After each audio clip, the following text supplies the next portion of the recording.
Magandang araw at ngayon ay mag-aaral tayo ng salita ng ating Panginoon at tunay nga na napakabuti ng ating Diyos sa buhay ng bawat isa.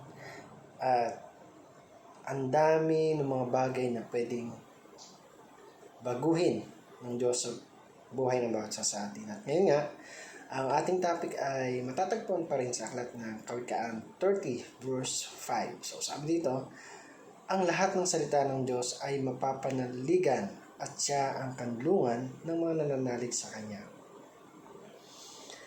So, ang title ng ating topic ngayon is Absorb and Apply the Word of God.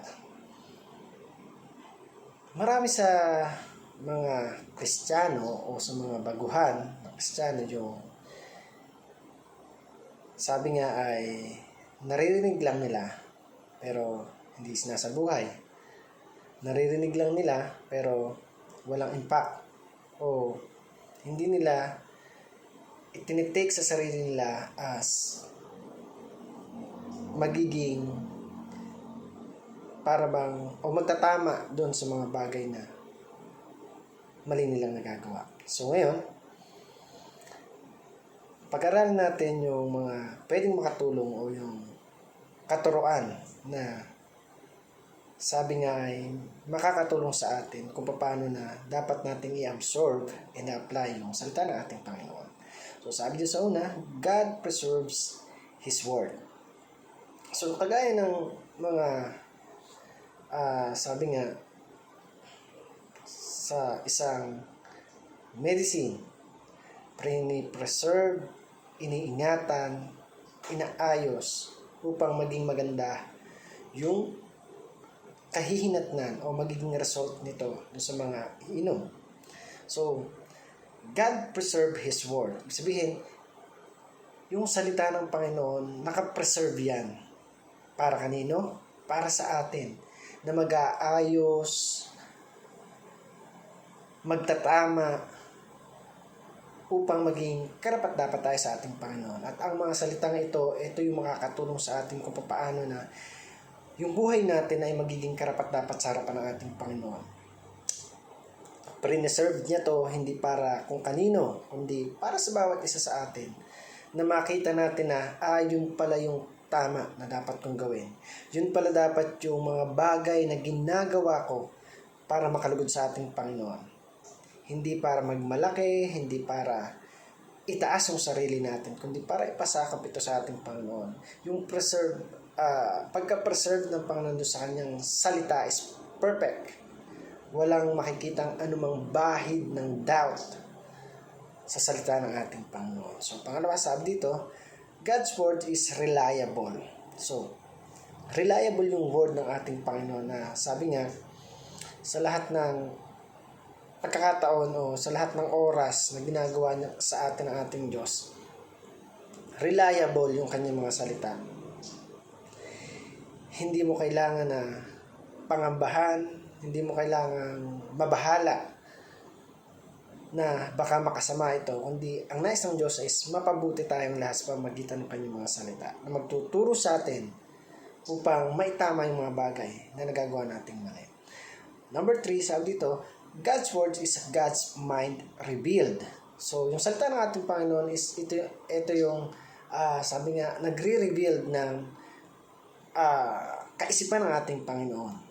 Ibig sabihin, ito yung magtuturo sa atin, ito yung magtutulak sa atin na ito yung nais ng Panginoon sa buhay ng bawat isa sa atin.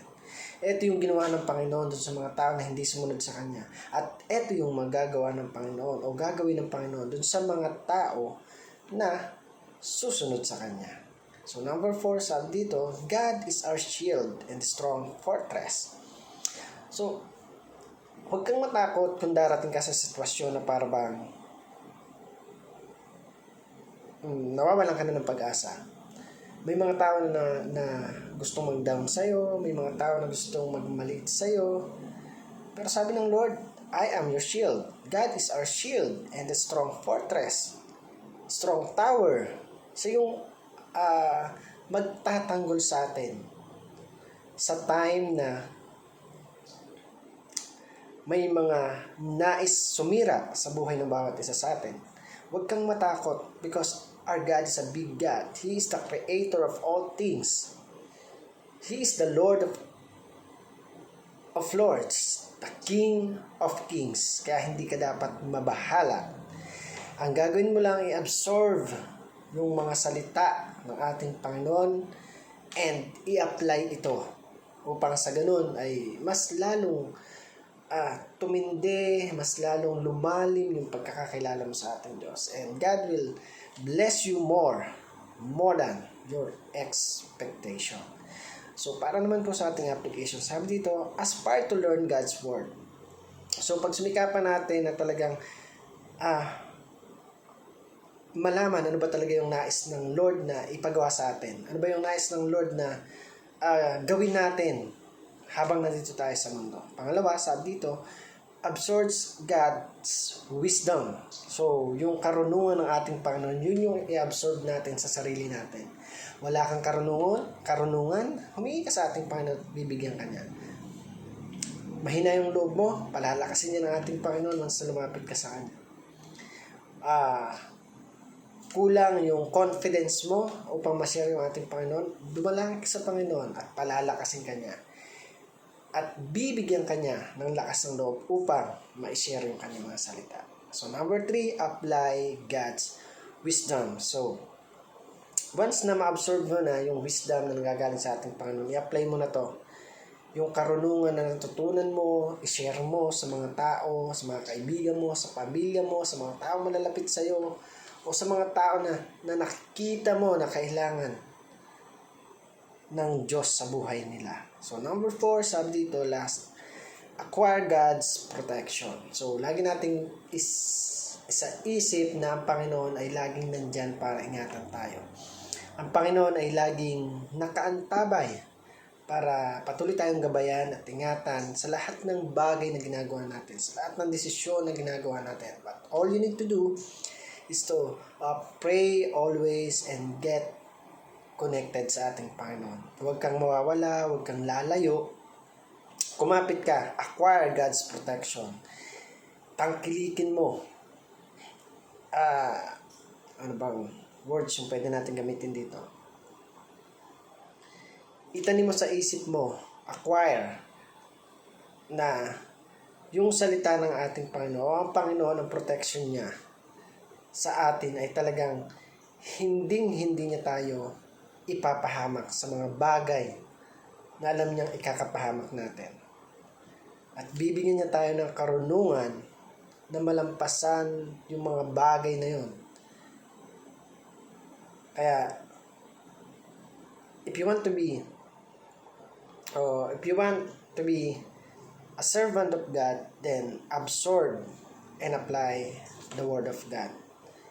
If you want to be more, sabi nga, yung buhay spiritual natin ay mas lalo pang lumalim.